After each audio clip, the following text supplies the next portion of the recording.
So sorry to have to interrupt the other one, but we have to keep rolling. Voyons, je vous parle en anglais. Donc, désolé d'interrompre l'autre conférence, mais ceux et celles qui veulent s'asseoir, si vous voulez prendre place, je vais commencer la conférence dans 30 secondes. Donc, si vous voulez vous asseoir. Donc, bienvenue à tout le monde au CERN. C'est un plaisir de vous accueillir ici aujourd'hui. Et puis, on a rencontré des gens de partout dans le monde aujourd'hui, donc c'est vraiment un plaisir que vous ayez fait le déplacement. Alors, je vais essayer. Mon nom est Pauline Gagnon. Je suis physicienne ici sur l'expérience Atlas et je travaille aussi au niveau de la communication. Je suis communicatrice scientifique. Donc, je vais essayer de vous communiquer, de vous expliquer qu'est-ce qu'un boson de Higgs mange en hiver et tous les autres faits essentiels que vous devez devoir savoir sur ce petit boson. Donc, juste pour vous dire deux mots sur le CERN, c'est le laboratoire européen de la physique des particules. C'est un endroit où vous trouvez 12 000 chercheurs et chercheuses qui viennent de 99 nationalités différentes. C'est financé par les pays européens, mais il y a quand même plusieurs autres pays qui contribuent, comme par exemple le Canada, d'où je viens, les États-Unis, le Japon, Israël, Pakistan. Donc, il y a plusieurs pays qui contribuent. Et le but de tout ce monde-là, c'est de répondre à une seule question, qui est de quoi la matière est faite. Donc, je vais essayer de vous expliquer où est-ce qu'on en est avec ça. La réponse à cette question de quoi la matière est faite serait très simple si on était à Legoland. Legoland, ça existe, c'est là où, à Copenhague, où est-ce que les blocs Lego, ça vient du Danemark. Alors, ils ont fait Legoland, où est-ce qu'ils ont rebâti, par exemple, tout le port de Copenhague en bloc Lego. Alors, l'image que vous voyez ici, c'est tout fait en bloc Lego.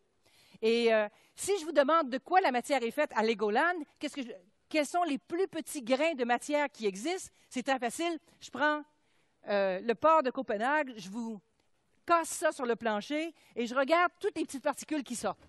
Alors, les plus petites pièces qui vont sortir, les pièces élémentaires, je vais dire, bien, c'est de ça que la matière est faite, si la matière était faite en bloc Lego. Par contre, nous, les humains, tout ce que vous voyez autour de nous sur Terre, les galaxies, les étoiles, tout est fait d'atomes. Et vous savez qu'à l'intérieur des atomes, il y a les électrons, ainsi que qui tournent autour du noyau. Et dans le noyau, on trouve les protons, ainsi que les neutrons. Et à l'intérieur des protons et des neutrons, c'est là qu'on trouve les quarks. Donc, en fait, sur cette image ici, les seules particules fondamentales sont en fait les quarks et les électrons. Tout le reste, c'est des particules composées. Donc, on peut faire, par exemple, avec les quarks, c'est vraiment les particules fondamentales. Avec les quarks, on peut bâtir des protons et des neutrons. Il suffit de prendre des quarks up, qui ont une charge de plus 2/3, et des quarks down, qui ont une charge de moins 1/3. Donc, les 2/3 de la charge de l'électron ou 1/3 de la charge de l'électron. Si vous voulez vous asseoir, il y a encore plein de place ici. Gênez-vous pas pour venir vous asseoir. Donc, pour faire un proton, il suffit de mettre 2 quarks up et un quark down. Et si vous additionnez la charge, ça me donne plus 2/3, moins 1/3. Le compte est bon, c'est plus 1. Et si je veux faire un neutron, eh bien là, on prend 2 quarks down et un quark up.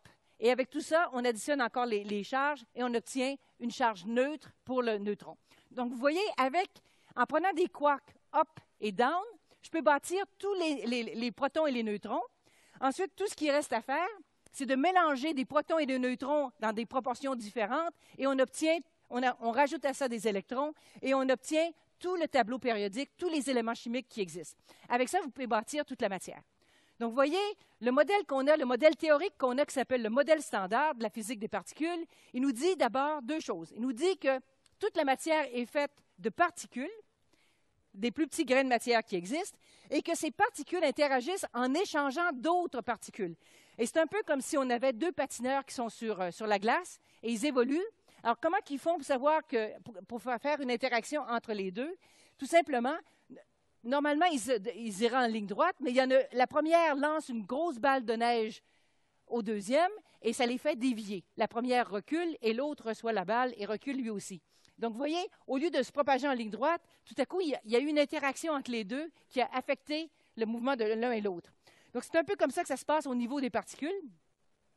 Donc, le modèle standard qui explique de quoi la matière est faite nous dit qu'il y a deux tenants. Ils disent que la matière est faite de particules fondamentales et on a, par exemple, deux familles, les leptons et les quarks. Chez les leptons, vous connaissez pas mal tous l'électron.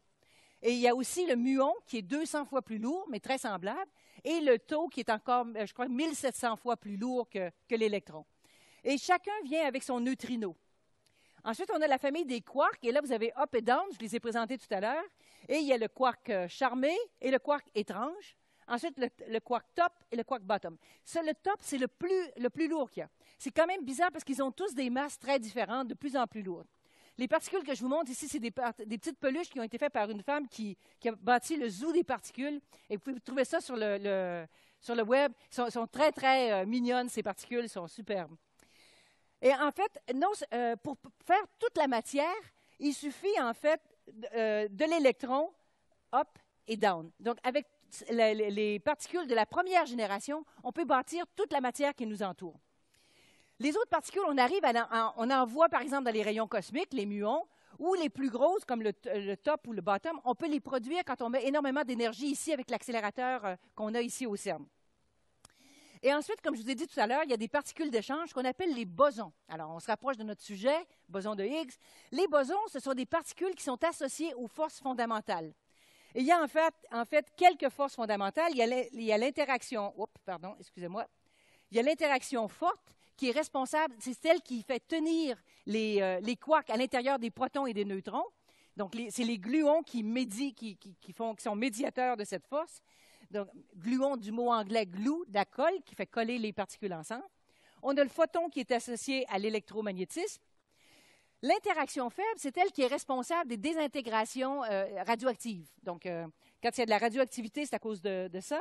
Et là, elle vient avec les deux bosons, W+, et W-, et le boson Z. Il y a la gravité. On pense qu'il devrait y avoir aussi une particule qui lui est associée. Le graviton, mais on ne l'a jamais trouvé. Donc ça, il y a encore un point d'interrogation là-dessus. Et finalement, on vient de trouver le boson de Higgs, qui vient de nous prouver qu'il existe un champ de force qu'on ne connaissait pas avant, qu'on a appelé maintenant le champ de Brou, Englert et Higgs. Alors, je vais expliquer tout ça. On a donc un modèle standard qui explique très bien de quoi la matière est faite, sauf qu'au tout début, les équations qu'on associait avec les forces, la force électromagnétique, la force faible, ces équations-là nous prédisaient non pas les particules que j'ai montrées, mais 4 particules à l'allure un peu triste qui ne correspondaient pas du tout à la réalité parce qu'elles étaient toutes sans masse. Alors qu'on savait que le W et les deux W et le Z avaient une masse. Mais le photon, lui, il n'y a pas de masse. Alors, il fallait trouver un truc pour réconcilier tout ça. Comment réparer les équations du modèle standard pour qu'elles prédisent les bonnes particules. Et c'est là que des théoriciens sont arrivés en 1964. D'abord, il y a eu François Englert et Robert Brou, deux physiciens belges, qui ont publié les premiers travaux là-dessus, en s'appuyant bien sûr sur des travaux de plusieurs autres physiciens qui les avaient précédés. Un mois plus tard, il y a Peter Higgs qui a publié son article, mais lui est mieux connu parce que dans l'article qu'il avait publié, il avait prédit qu'il y aurait un boson qui viendrait avec. Donc ça, c'était la particularité qui l'a rendu un peu plus célèbre. Et il y a 3 autres physiciens, Kibble, Guralnik et Hagen, qui ont aussi contribué à cimenter toute cette théorie-là. Et le mécanisme qu'ils ont proposé, c'est un mécanisme intéressant pour pouvoir générer la masse. Parce que toutes les particules dans le modèle standard, même si on sait que l'électron, le muon, le tau, tout ça ont tous une masse, on n'avait aucun moyen mathématique pour expliquer comment ils obtenaient une masse. Et pour générer la masse, en fait, ça nous prend 3 éléments essentiels. Le premier, c'est le mécanisme de Brou, Englert et Higgs. Et ça, c'est juste un truc mathématique. C'est juste une description mathématique d'une réalité physique qu'on appelle le champ de Higgs. Le champ de Higgs, ça, c'est une vraie entité, juste comme le champ gravitationnel est quelque chose qui existe. Le champ de Higgs, c'est plutôt une propriété de l'espace. On y reviendra un peu tout à l'heure. Et finalement, le boson de Higgs. Le boson de Higgs, lui, c'est la matérialisation de tout ça. Donc, le fait qu'on ait trouvé le boson de Higgs l'été dernier ici au CERN, ça venait prouver que le champ de Higgs existait. Et donc, que le mécanisme, les équations que Brou, Englert et Higgs avaient écrites étaient exactes. Donc, on va regarder le mécanisme de Brou, Englert et Higgs. Et ce mécanisme-là, c'est juste un truc mathématique. Alors, qu'est-ce qu'ils font? Ils partent avec les 4 bosons pas d'allure, les 4 bosons sans masse qu'on avait avec les équations. Ils brassent ça en rajoutant 3 bosons fictifs qu'on appelle des bosons de Goldstone, mais qui n'ont aucune relation avec une entité physique. Ils rebrassent ça dans les équations. Ils remettent tout ça ensemble. Et, oups, il y a un délai. Et là, ils rebrassent les équations. Et finalement, des équations nous sortent les 4 particules. Et c'est à peu près, c'est presque de la magie comme ça. L'exercice, ça prend une feuille de calcul, c'est une page de calcul, ça se fait vraiment facilement. C'est un exercice qu'on fait quand on est étudiante graduée. Et puis, c'est vraiment extraordinaire parce qu'à la fin, vous voyez sortir les 4 vraies particules physiques qui existent, le photon, le W, les 2 W et la particule Z.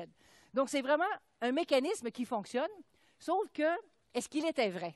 Donc, c'était très tentant d'y croire, mais il fallait quand même prouver que ça existait. Avant de vous parler du champ de Higgs, je vais introduire 3 concepts qu'on utilise beaucoup en physique. Le premier, c'est le concept de la masse. La masse, en physique, c'est la résistance au mouvement. Très simple, plus tu es gros, moins tu bouges. Donc, la résistance au mouvement, c'est de l'inertie, juste comme en politique comme ailleurs. Donc, la résistance au mouvement, ça, c'est la définition de la masse. Deuxième concept, c'est qu'il y a une équivalence entre la masse et l'énergie. Donc, cette équation que tout le monde connaît, le E représente l'énergie et la masse représente, M représente la masse. Le C au carré, ici, c'est simplement le carré de la vitesse de la lumière et c'est un taux d'échange. Ce que cette équation nous dit, c'est que l'énergie et la masse, c'est 2 formes d'une même essence. Comme par exemple, de l'argent. Je peux avoir de l'argent dans ma poche droite, j'ai des francs suisses, et dans ma poche gauche, d'habitude, j'ai des euros, mais là, j'en ai pas aujourd'hui, mais c'est pas grave. Donc, on peut avoir de l'argent sous 2 formes. On peut avoir des euros et des francs suisses, et il y a un taux de conversion entre les deux. C'est la même chose ici entre l'énergie et la masse. Même chose, par exemple, avec de l'eau ou de la glace. Donc, on peut regarder la masse comme étant de l'énergie congelée. Et troisième concept, c'est la conservation de l'énergie. L'énergie peut prendre plusieurs formes, mais la quantité totale est toujours préservée. Donc, par exemple, si vous commencez avec une certaine quantité d'énergie, imaginez qu'un liquide dans un contenant, vous pouvez transvider dans deux autres contenants, un contenant qui correspond à l'énergie qu'on a à cause de l'énergie cinétique et de l'énergie associée à la masse. Donc, une particule fondamentale, parce qu'elle a une masse, c'est de l'énergie congelée, donc elle a de l'énergie. Puis ici, elle se déplace en plus, donc elle a de l'énergie due à son mouvement, de l'énergie cinétique. Et la somme est toujours préservée. Donc, le champ de Higgs, c'est pour vous expliquer un peu comment ça fonctionne, imaginez que je suis là en train de courir sur la plage, libre comme l'air, légère comme tout, il n'y a rien qui m'arrête. Mais tout à coup, je dois traverser dans l'eau, et là, oups, c'est moins facile. Tout à coup, j'acquiers de la résistance au mouvement. Donc, il y a comme une friction qui s'installe et qui me donne cette impression de lourdeur, d'être massive. Alors, en fait, avec le champ de Higgs, c'est quelque chose qui existe partout dans l'espace. C'est comme, ça fait partie du tissu de l'espace-temps. Ça fait partie c'est là, c'est une réalité qui existe. Et quand les particules se déplacent dans le champ de Higgs, elles se prennent les pieds dans les fleurs du tapis, ou à peu près. Donc, elles font des interactions avec le champ et ça les ralentit. Donc, cette idée-là ici de friction, c'est une bonne image pour expliquer, mais ce n'est pas tout à fait exact. Une meilleure image pour expliquer tout ça, c'est par exemple si on prend une particule qui se déplace dans un espace vide où est-ce qu'il n'y a pas de champ de Higgs. Alors, si la particule veut aller du point A au point B, vous avez vu, elle s'est déplacée à la vitesse de la lumière. Je vais faire ça en plus lentement. Donc, elle part du point A, elle va au point B. Alors, elle se déplace à la vitesse de la lumière en ligne droite. Il n'y a rien qui la dérange. Donc, à ce moment-là, toute son énergie est sous forme de mouvement. La particule n'a aucune masse. Donc, il n'y a aucune... Il n'y a aucune énergie associée à sa masse. Toute son énergie vient du fait qu'elle est en mouvement. Par contre, si cette même particule essaie de se déplacer dans un espace avec un champ de Higgs, bien là, c'est beaucoup plus compliqué. Elle n'arrive pas à se déplacer en ligne droite, elle va interagir avec le milieu. Un peu comme si je lance une balle de billard sur une table où il y a d'autres boules. Alors, votre balle va se mettre à... Non, elle n'est pas capable d'aller en ligne droite, elle va faire des collisions, donc ça va la ralentir. Alors, au final, comme elle va moins vite, elle a moins d'énergie cinétique. Mais comme son énergie au départ ne peut pas être perdue, donc l'énergie qu'elle a perdue sous forme cinétique est apparue sous forme de masse. Donc en physique, ça c'est la vraie définition de ce que fait le champ de Higgs à une particule. Parce que le champ de Higgs n'est pas dissipatif, c'est-à-dire qu'on ne perd pas d'énergie. Avec du frottement, c'est de l'énergie perdue, c'est de l'énergie gaspillée. Alors que le champ de Higgs donne la masse, mais sans faire perdre d'énergie, contrairement à un milieu visqueux. Donc, toute particule qui se déplace dans un champ de Higgs, si elle interagit avec le champ de Higgs, elle va acquérir une masse. Combien de masses vont acquérir les particules? Bien, plus la particule va interagir avec le champ de Higgs, plus elle va acquérir de la masse. Par exemple, ici, vous voyez sur la verticale, c'est la force de l'interaction. On appelle ça le couplage avec le champ de Higgs. Et sur l'horizontale, c'est la masse des particules. Vous voyez une particule comme le lepton tau interagit très peu avec son couplage est très faible et par conséquent, il y a une petite masse. Le quark B, qui, lui, interagit un peu plus fortement et il y a une masse plus élevée. Et finalement, le quark top, c'est celui qui interagit le plus et on voit que c'est lui qui a la plus grande masse. Alors, plus les particules interagissent avec le champ, plus elles gagnent de la masse. Et des particules comme le photon, qui, lui, n'interagit pas du tout avec le champ, lui, n'a aucune masse et c'est la seule particule qui peut se propager à la vitesse de la lumière. Donc, la masse de la matière, c'est ce qu'on quand on a dit qu'on avait découvert le Higgs et on disait que c'était très important parce que c'est ça qui donne la masse à la matière, mais ce n'est pas tout à fait exact. Regardez ce qu'il y en est. La masse des quarks, si j'additionne la masse de tous les quarks à l'intérieur d'un proton, la somme des trois quarks ici donne 11 MeV. MeV, c'est juste une mesure d'énergie. Bon, énergie et masse, je vous ai dit, c'est la même chose. Donc, on mesure nos masses, nous autres, en unités d'énergie. Tandis que la masse d'un proton, c'est 938 MeV. Il y a une méchante différence. En fait, la différence, 99% de la masse du proton vient de l'énergie de liaison entre les protons, qui est créée par les gluons. Donc, tout ça imaginez des ressorts comprimés pour garder tout ça ensemble. Et c'est l'énergie qui est... Je savais que ça allait m'arriver. Ça aurait pu être pire. Donc, l'énergie du proton vient surtout de la liaison. Alors, pourquoi on a fait tant de bruit sur le fait du boson de Higgs? C'est pour une raison cruciale. Si les particules n'avaient pas de masse, ils feraient comme le proton, puis se déplaceraient à la vitesse de la lumière. Et si les particules se déplacent à la vitesse de la lumière, vous ne pouvez pas former de protons ou de neutrons. Ils ne peuvent pas s'associer. Il n'y a pas moyen de faire d'états liés. Donc, le tout petit peu de masse que les quarks ont, c'est suffisant pour leur permettre de se coller ensemble. Parce qu'autrement, ils se déplaceraient tous à la vitesse de la lumière.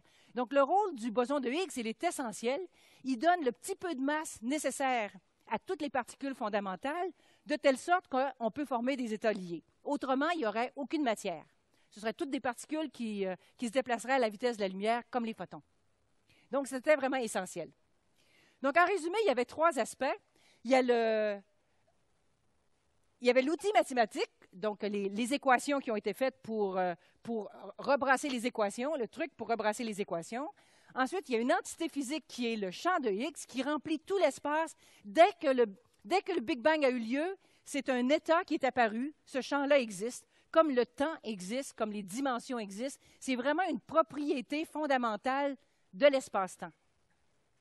Et ensuite, le boson de Higgs, j'ai encore rien dit dessus.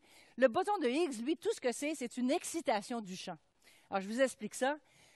Si on prend comme analogie que le champ de Higgs est comme la surface de l'océan, tranquille, il ne se passe rien, mais on peut exciter la surface de l'océan et créer des vagues. Par exemple, s'il y a un tremblement de terre, l'énergie va être absorbée et ça va créer des vagues. Donc, les vagues sont des excitations de la surface de l'océan et de la même façon, on peut créer des bosons de Higgs en excitant le champ de Higgs.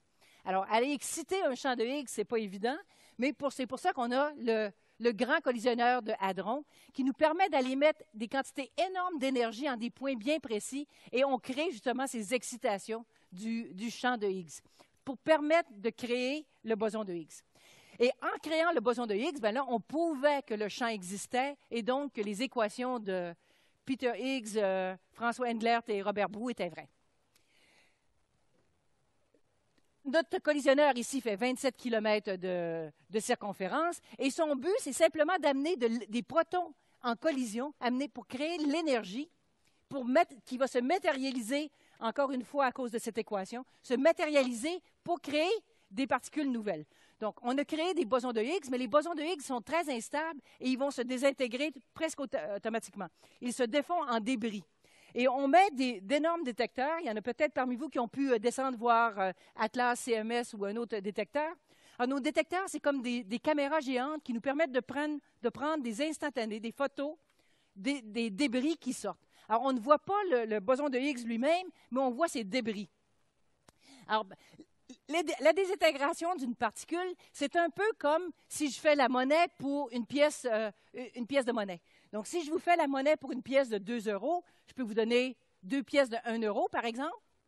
Et puis, mes 2 pièces de 1 € peuvent chacune se changer en 2 pièces de 50 centimes. Donc, je peux partir avec une pièce de 2 € et aboutir avec 50 centimes. Le boson de Higgs, c'est la même chose. C'est une des façons qu'on peut faire la monnaie avec le boson de Higgs. On peut partir d'un boson de Higgs et obtenir 2 bosons Z. Et chaque boson Z se désintègre en 2 muons. Donc, au final, si on trouve 4 muons, ça pourrait venir d'un boson de Higgs. Sauf que ce serait trop facile parce que, en fait, le problème, c'est qu'on peut aussi obtenir 4 pièces de 50 centimes en partant simplement avec 2 pièces de 1 €. Donc, toute la difficulté dans notre travail, c'est de faire la différence entre 4 pièces de 50 centimes et 4 pièces de 50 centimes. Donc, vous voyez, c'est très facile. Quand on prend une photo comme ça avec le détecteur Atlas et qu'on voit 4 muons qui sortent, je pense, mais, ah non, c'est pas ça, attendez. Quand on voit les 4 muons qui sortent, les 4 traces en rouge représentent chacune un muon qui sort. J'ai 4 muons. Est-ce que ça venait d'une désintégration d'un boson de Higgs ou simplement parce qu'il y avait 2 bosons Z qui avaient été produits? La seule façon de dire la différence, c'est en regardant au niveau statistique. Je reviens avec mon exemple de monnaie tout à l'heure. J'ai trop de cochonneries dans les poches. C'est pas facile. Alors, si je prends des pièces, les bosons Z, des pièces aléatoires, si j'essaie de combiner, qu'est-ce qu'ils me donnent? Si tout le monde ici va dans sa poche et sort sa monnaie, vous allez tous arriver à peu près à 1,50 €, 1,75 €, bon, dépendamment. Mais seuls ceux qui vont partir avec exactement les 2 € du départ auront 2 € quand on fait la somme de toutes les pièces qu'on trouve. C'est la même chose avec les 4 muons. On prend la masse. Ici, sur l'axe horizontal, on met la valeur de la masse qu'on a trouvée. Par exemple, combien d'euros qu'on avait chacun dans notre poche. Et vous voyez, en rouge, c'est ce qu'on obtiendrait si ça venait de 2 bosons Z. Et ce qu'on voit ici, c'est les données qui s'accumulent au fil du temps. C'est montré ici, vous voyez les différentes dates. Et on voit comment les données étaient accumulées dans le détecteur Atlas. Et ce qu'on a observé, c'est qu'en fait, il y avait un excédent qui s'empilait tout à la même valeur. Alors, ça ici, ce sont tous des 4 pièces de 50 centimes qui additionnent à 2 €. Alors, on recommence encore ici, et vous voyez que là, c'est toutes les valeurs qui peuvent être prises par 2 bosons Z, et on voit qu'il y a un excédent qui commence à s'accumuler ici, toujours à la même valeur. Ça, c'est les événements qui venaient tous de la même particule. Et c'est comme ça qu'on a vu qu'on avait un boson de Higgs. Et après, on compare avec nos simulations et on se dit combien de bosons de Higgs on obtiendrait si leur masse est de 125 GeV, on obtiendrait exactement ce qu'on a trouvé. Donc, c'est ça qui nous a montré, et on a fait ça dans plusieurs canaux de désintégration, et c'est ça qui nous a montré qu'on avait trouvé le boson de Higgs. Est-ce que ça veut dire qu'on a tout trouvé puis que là, tout est résolu? Non. Bon, Yann. Parce qu'en fait, la matière, tout ce que je vous ai parlé, nous, la Terre, les étoiles, les galaxies, tout ça, ça forme que 5 % du contenu de l'univers. 5 %. Le reste n'est pas fait d'électrons, n'est pas fait de photons, n'est pas fait d'antimatière non plus, n'est pas fait de rien de ce qu'on connaît. C'est de la matière sombre qu'on appelle. Ça compte pour 27 % du contenu de l'univers et on n'a absolument aucune idée qu'est-ce que c'est.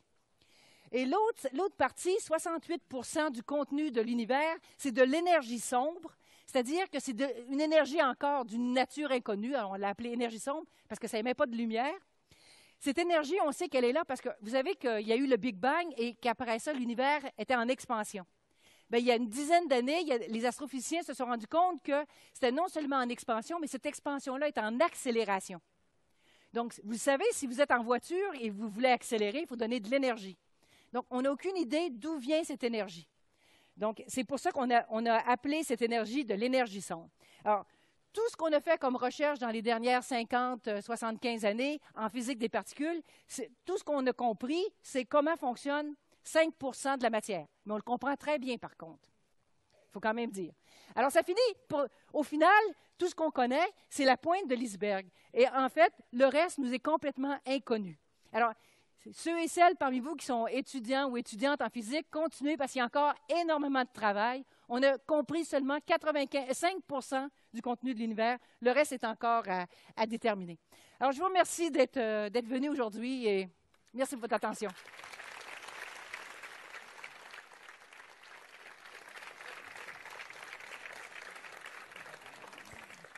Et puis, on a 5 petites minutes, si vous voulez. Si vous avez des questions, je peux prendre quelques questions. Oui? Aucune idée, mais il y a beaucoup de recherches qui se font. Il y a 3 endroits où on peut comprendre. Pour l'énergie sombre, ça ici, il n'y a pas de recherche là-dessus. Mais pour la matière sombre, parce qu'on se dit, si la matière visible, toute la matière qui émet de la lumière, comme les étoiles, les galaxies, si ça, c'est fait d'atomes et de quarks et de leptons, c'est fait de particules, bien, on pense que peut-être que la matière sombre est faite aussi de particules. Et nous, les particules, ça nous connaît, ça fait qu'on cherche aussi des particules de matière sombre. Avec le LHC, on espère que peut-être on va réussir à en créer. Ici, avec le LHC, d'ici les prochaines années, on peut peut-être être chanceuse et trouver ça. L'autre façon, c'est avec l'expérience AMS. Peut-être qu'il y a certains d'entre vous qui l'auront vu. Ils sont sur le site de Prévessin. C'est un détecteur qui est à bord de la Station spatiale internationale. Et eux, ils regardent dans les rayons cosmiques et ils essaient justement de trouver si, dans le moment où on voit un excès d'antimatière, d'électrons. Et on se demande si ce ne serait pas parce que c'est de la matière sombre qui se désintègre en produisant un électron et un positron, de l'antimatière d'électrons. Donc, c'est une autre possibilité. Et la troisième type de recherche, ça se fait au fond de mines et tout ça. Et il y en a au Grand Sasso, en Italie. Il y en a aux États-Unis et au Canada aussi, à Sudbury. Bientôt, ça va être en marche. Alors, ils essaient aussi de capter des particules de matière sombre, mais en étant protégés des rayons cosmiques en étant au fond d'une mine. Donc, il y a 3 expériences. On n'a aucune idée dans le moment. On a quand même éliminé certaines pistes et on essaie de trouver. Mais d'après moi, d'ici quelques années, on va avoir la réponse là-dessus. Donc, c'est peut-être pas le 68 mais au moins 27 donc,